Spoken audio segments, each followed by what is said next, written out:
Shalom. First and foremost, I would like to give all praises, honor, and glory unto Yahweh, Bahasham Yahushai, Bahasham Rachak Wadash, the honors been to the apostles and elders at Great Millstone who rule well and have taught us this 100% truth. Much peace and blessings be unto you, hopeful. You let out the push not this word of thought, truth, and sincerity to all you. I can do say Shalom. I'm the Akra. I'm coming in with a quick lesson based off of a movie quote found in Avengers Infinity War. And it's a line spoken from Loki to Thor, in which, for a bit of backdrop, what had happened was that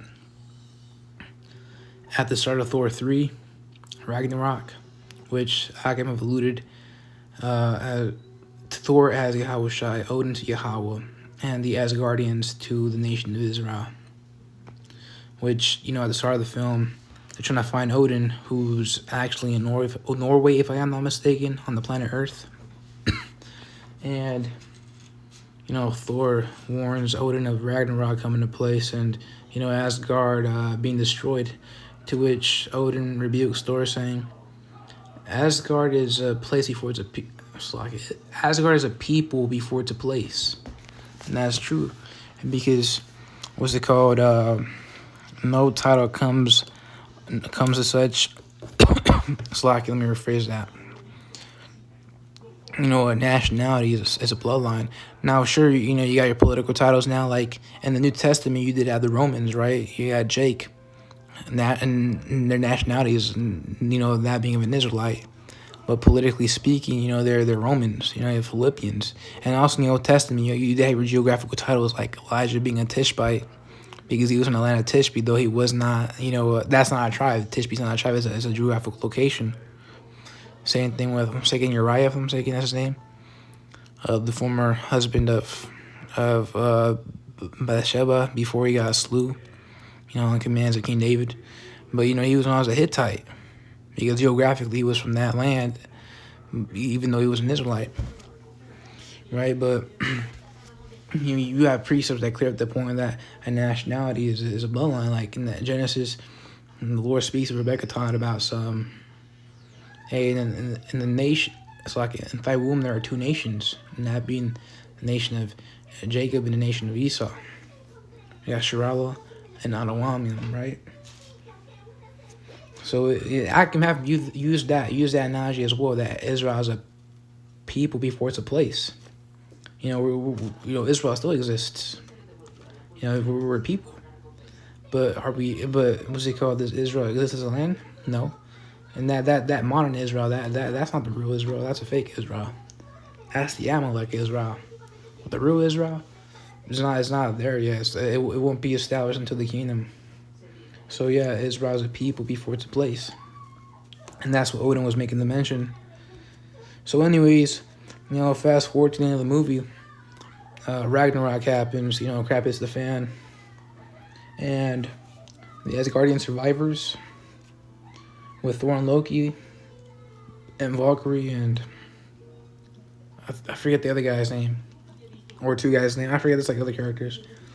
They all dip onto the spaceship, and they're in space when in the post-credit scene, Thanos' ship pulls up and they start killing the Asgardians, and that's where Avengers Infinity War, at the start of the film, it's an emergency broadcast. Where the Asgardians are what's it called, asking for help. They're sending a distress call, and what's it called? There's a scene where Loki gives a Tesseract to Thanos, and then Thanos flips out like, "What the flip? You had this whole time? What the heck? What are you doing this for?"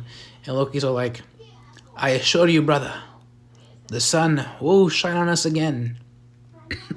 Because right now they just suffered a defeat, or they suffered a defeat back in Asgard as a place, and now they're suffering defeat as a people by way of Thanos, which the men of the Lord at GMS have also alluded Thanos to Yahushua, and Thanos goes like the Greek word Thanatos, meaning death and destruction. What's it called? Death and destruction. Also, and so let me rephrase. Thanos' whole goal is about keeping balance. That's Yahushua's purpose too. He's coming here for judgment and, a balance.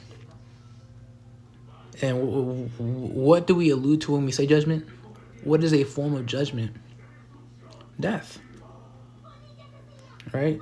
So Yahweh Shai, with a host of heaven, the angels are going to come down and obliterate and bring balance to the earth, cleanse it from its pollution. There's only one solution to earth's pollution. There's only one solution to earth's pollution, and that's the fire. All right, which will be brought to you by the ICBMs, but also by the chariot fire. And, I guess it's really two solutions, because out of the fire, what's going to happen next? Well, the nation of Israel has to be established as the authority, the leading authority over the earth. It has to prevent any wickedness from ever surmising again. So therefore, there's only two solutions to earth's pollution, and that's the fire and the nation of Israel. How about that? Now anyways, the reason why I wanted to pull this out is because pursuant to the AI overview, it does make the mention now some interpret it as a promise of a better future, a way to offer hope during a difficult time. Now, that reminds me of the Akim always doing lessons on the kingdom, which is a better future for the nation of Israel. Why? Because, hey, that's going to be our rest, as they always say. This is not your rest, pertaining to this time. Hey, but you do got a rest coming up soon. And they always emphasize soon. It became a goddamn cliche at this point. Hell, it's been soon for the past 50 years. It's been soon before I was even born. I was born in the 04. It's been soon since I was in the spirit realm. It's been soon for several lifetimes, dude. It's been soon for the past 2,000 years. And that sounds vexing as hell to hear, dude. But hey, guess what? Apparently it's soon. That's scriptural. Right? A precept that comes to mind is, and besides, ain't crap you could do. So be it, man. So be it. It sucks, but whatever. What's it called? Ain't no crying gonna help, dude. The Lord's cruel like that. Lord is cruel like that. Yahweh Hashem Yahushua, he's good and evil. He's just cool like that. He what's it called? As a priest right there. What's it called? He's cold like that. That's in Psalms 147:17. He casted forth his eyes like morsels. Who can stand before his cold? Exactly. The Lord's just cold, man. He's just cold. He's cruel, man. He's basically heartless at this point, Though he does, what's it called? He does show mercy, right? He is long suffering, right? So on and so forth. He loves his elect, but dude, you don't look like that. But apparently it's so. And I'm just going to have to keep the doctrine. We have to keep the doctrine going that he does care about us, even though it don't seem like that. It don't seem like that, but we gotta keep it. We gotta keep that same doctrine, right? But anyways, I want to pull out a quick piece in the book of Habakkuk.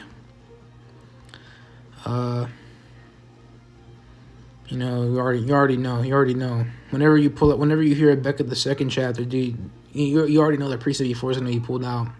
So I don't even have to use a verse. You already know. Habakkuk the second chapter. All right, case closed. Let's go into another precept. No, we're still going to bring it up. Verse 3, for the vision is yet for an appointed time. A vision, which we know can be a synonymous to the word prophecy. And why? Because a vision is like a prediction dream, basically. And what is a prophecy? A prediction being made of a future event. What's the future event of the kingdom? So for the kingdom is yet for an appointed time, if you will. Right, appointed. What does that term mean? A term appointed means scheduled, furnished. Now, obviously, we don't know jack shit about when it's coming, right? Because that's what the Lord's all about. What's it called? Talking about some no man knoweth. Hell, not even Yahweh Shai. I was like, not even the angels know, dude. You have the event. You ever have the opportunity to talk to an angel? The angel pulls up on you. What's it called? He talks to you. Shalom Makia. And you're like, hey, when's the end? He ain't gonna answer you for jack shit. He's like, I don't know. What are you asking you for, dude? Because he don't know. No one knows, dude. No one knows. Matthew, the 24th chapter, verse 36, but that day and hour knoweth no man, no, not the angels of heaven, but my Father only. How about that? How is I speaking, dude? How about that? Lord himself, he don't even know, dude. So yeah, you could speculate with your little retarded TikTok, videos. Oh my God! On December 31st of 2026 or 2027, the end of the world and the rapture will happen. Oh my God! People who do that, they're freaking retarded. Anyways, yeah, retarded. Slow to freaking think. Slow to think. They don't know what the scriptures teach. And if they do, again, they're slow because they can't put two and together, realize two and two together to realize, wait a second, we don't know jack shite. Because you don't know jack shite, dude. Anyways, what's it called? Habakkuk, the second chapter. Again, for the kingdom is yet for an appointed time. For the kingdom is yet for an appointed time. Nobody knows though. But at the end, it shall speak. And speak as in it will manifest, as in it will come to pass, as in it will accomplish. As it it shall speak basically means it will happen, basically. In layman's terms, it's going to happen. But at the end, it shall happen and not lie. Yeah, what's it called? Also the Lord's not a liar, right? So, if he says something, declaring the end from the, as we just talk about, declaring the end from the beginning, the Lord ain't going to say something, and what's it called? Switch his mind. I mean, the scriptures make that notion time and time again, right? What's it called? I am the Lord, I change not. Also, my Father with whom there's no variableness, roughly paraphrase. Right? So basically, whatever the Lord says goes, and it's going to happen. I mean, you have to realize, the Lord's not like us. His thoughts are higher than us. Time after Isaiah the 55th chapter. Also, we're in this flesh. So we make promises from 5 years ago, and we forget to keep them because we forget. The Lord don't forget jack shy, dude. He's him. He's literally him, dude. He's the Most High Spirit. He remembers everything, dude. I mean, we can't even multitask. But we associate as multitasking is just really task switching. The Lord, on the other hand, he multitasking, dude. He literally multitasking. He doing 20 things at once. Hell, I can't even listen to an edifying video while playing my game. Either I focus on one or the other, dude. Auditory or visual, dude.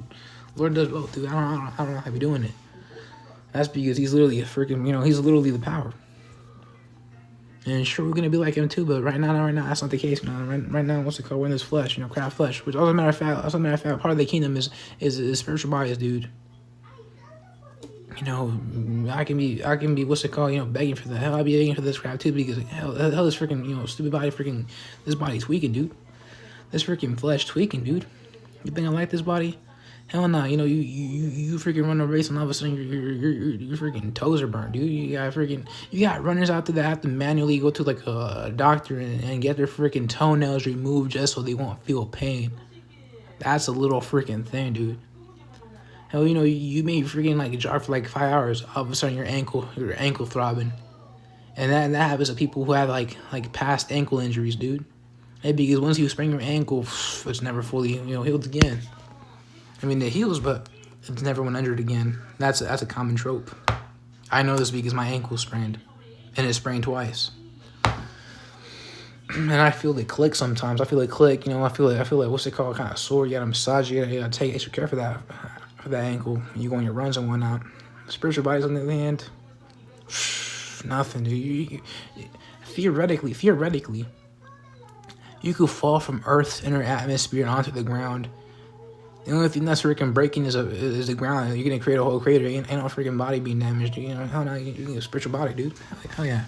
Anyways, though it tarry, wait for it. Tarry basically means to slow down. And if it seems to slow, wait for it. Basically, it will surely come. It will not tarry. Right? That's the medicine. We just that's the medicine verse. Remember. I mean, it's kind of boring. We just have to wait. That's it. Just gotta wait. Remember this precept, and you're set. But yeah, it's coming soon. I mean, what's it called? The Lord's not forgetful to remember your works at this point. Right? What's it called? You got the apostles. They've been in this thing for 30, 40 years, dude. They were in this thing when they were young. Now they're old. That's an amazing feat. What's it called? That's not praise famous men, right? What's it called? Those men deserve double honors. They deserve it. They're gonna get all their praise and fame. They're gonna get all their rewards, dude. It's called the kingdom for you, dude. right? If I'm saying, no, Zephaniah, the 3rd chapter, verse 9, right? Around that point. Or not 9. No, what's it called? Around that. Was it around that? Nah, Zephaniah 3:9, it talks about, what's it called? I'll give you the holy language again, which is Hebrew. But wasn't it in Zephaniah 3? No, yeah, it was. But it was in verse 19. Okay, I was off by like 10 verses. Anyways, the priest that want to pull out the book of Revelation, the 22nd chapter. Let's start with verse 11. He that is unjust, let him be unjust still, and he which is filthy, let him be filthy still, and he that is righteous, let him be righteous still, and he that is holy, let him be holy still. And behold, I come quickly, and my reward is with me to give. This is the red letter, right? So see how Shai, the only begotten Son, Lord and Savior speaking, talking about some. My reward is with me to give every man according as his work shall be. Right, which a reward, synonymous with the word consequence. They both are are outcomes, effects that happen by action, right? And the action could either be bad or good. So there's an action for everything, dude. There's a consequence for everything. Consequence is good or bad, though it's mostly associated with negativity. So whenever you hear that term consequence, you would mostly associate as a punishment. Though consequence could also be like a reward. The consequence of doing a good deed isn't that third, right? They're just synonyms at this point. I mean, the same thing with what's it called? Just like how consequence could be used for a good thing. Like the consequence of like recycling is, a reward, like an incentive. Same thing with the term reward. When you think about the word reward, you think of like mostly good, but it's also associated with negativity. Like Isaiah the 3rd chapter, verse 11. Know what the wicked that it shall be ill with him, and his reward. Know that the wicked, his reward shall be ill with him. Right. So again, the consequence is synonymous with the word reward. Basically for good or bad. If that makes any sense. I don't want you talking in circles, so like if that's the case. What's it called? So what is part of that reward? Or what is a reward? The kingdom. That's the biggest reward you could ever have. And with the kingdom, you get all your little mini rewards. What are little mini rewards? Well, whatever your heart desires, dude. And we're talking about righteous desires. We're not talking about what's it called? Vile lusts, And like in Romans 1, talking about some, what's it called? Niggas out here being given to the lusts. What's it called? Wicked passions. No, we're talking about righteous desires. What are those righteous desires, dude? Multiple women, riches, honor. What's it called? Immortality. Perfection or righteousness, dude. Hey, for me, my end all be all, my greatest desire is to be sinless, dude. How about that? I don't want to be sinful. Screw that suffix. I don't give a damn about no fool. I care about less. Now, when you think about sin less, you think it's less sins. No, we're talking about sinless as in no sins, dude. That's my hope. What's it called? Hey, Psalms 37:4. Delight yourself in the Lord, and all these desires shall be given to you. Right? Delight means to what does that word desire mean? Or delight and Google mean? It means refers to a high degree of pleasure, satisfaction, or joy often caused by something unexpected or wonderful. And a verb to please greatly or to take pleasure in. So we're supposed to please the Lord. How do we please the Lord? By just doing the right way, by keeping His ways, which are considered right, His righteous ways. The ways of doing right. If that makes any sense. I'm trying to make this basic for you guys. Basic, right? What's it called? Just to do right. That's all it takes. Just do right. How do you do right? Keeping the laws to the best of your ability. I mean, we're not going to be saved by the laws. That's written. What's it called? By the men of the Lord, right? The apostles, and even our current apostles right now, the men of the Lord on the scene right now, they always do lesson time out. We're not going to be saved by the law, but through faith. Right? What's it called? I lost my train of thought. Yeah, I remember now. The apostle Paul that made the mention how, know ye not that the unrighteous shall not inherit the kingdom. Unrighteous meaning you don't keep the right ways, you keep the wrong ways, the wickedness, you become wicked. Right? Know ye that idolaters, fornicators, so on and so forth shall not inherit the kingdom. Ultimately, they'll inherit the kingdom through the reincarnation, but first they gotta die through pain. And that's also in the scriptures, right? That's 2 Ezra 9:12. And it is written that those who despise God's law and refuse to repent while they have liberty must know it after death by pain is what it's talking about. Right? So right now is a big time to repent, dude. Lewis, advice from Lewis or whatever that guy's name on Instagram. Now is the best time to be righteous. Inside joke. Because he be talking about what's it called, how to avoid World War III. This is now a perfect time to be a felon. Obviously it's humor, but what's it called? Hey, same analogy. Now is the best time to be righteous. While you have liberty, dude. After this, you're cooked, dude. You're cooked, and literally, you're gonna literally be cooked. We're not talking about what's it called, the metaphorical sense of being a failure. No, you are literally gonna be cooked. What do you think the death by pain is for? You think what's it called, beheaded? No, this ain't the ancient world, dude. This ain't ancient persecution. I mean, beheading is coming, right? That's written in the scriptures. Talking about what's it called, guillotines and whatnot. When we talking about death by pain, though, we're talking about what's it called, thermonuclear fire, baby. That's the fire we talking about.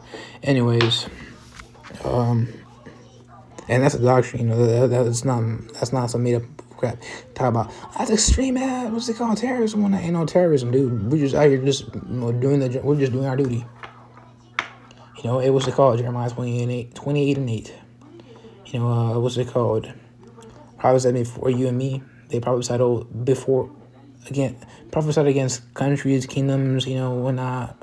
What's it called, about death, destruction, pestilence, you name it, dude. It's always been about prophets of doom. Lord's prophets are about doom. How about that? But they also, what's it called, saying prophets talking about doom, talking about what's it called, peace and blessings for their people. All right, what's it called? Yeah, there's that.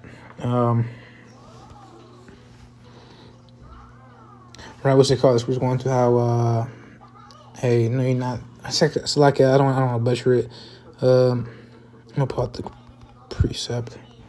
It's not saved by law. Right, Galatians 2:16. Knowing that a man is not justified by the works of the law, but by the faith of Yahushua Mashiach, even when he had believed in Yahushua Mashiach, that we might be justified by the faith of Mashiach and not by the works of the law. For by the works of the law shall no flesh be justified. Right, and wasn't it the Apostle James made the mention how you break one law, we break all. So therefore, all of us are broken out. We're guilty of all.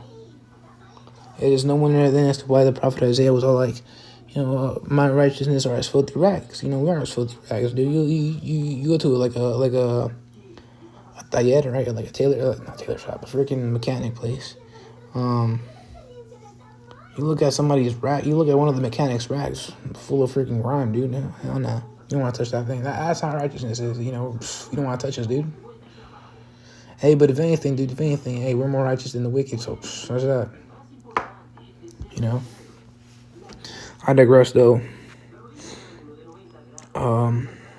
Revelation 22 and 12. My reward is with me to give every man according to his work, to give every man according as his work shall be. So, we shall inherit the kingdom. How about that? It's coming soon. I just can't wait for being sinless. That's mine. I'll be ain't nothing I want more but that. True facts. But another priest that wanted to pull out. If not, then Lord, it was an edifying lesson. Hold up. I am Alpha and Omega, the beginning and the end, the first and the last. Blessed are they that do his commandments, that they may have right of the tree of life and may enter into the gates into the city. And what's it called?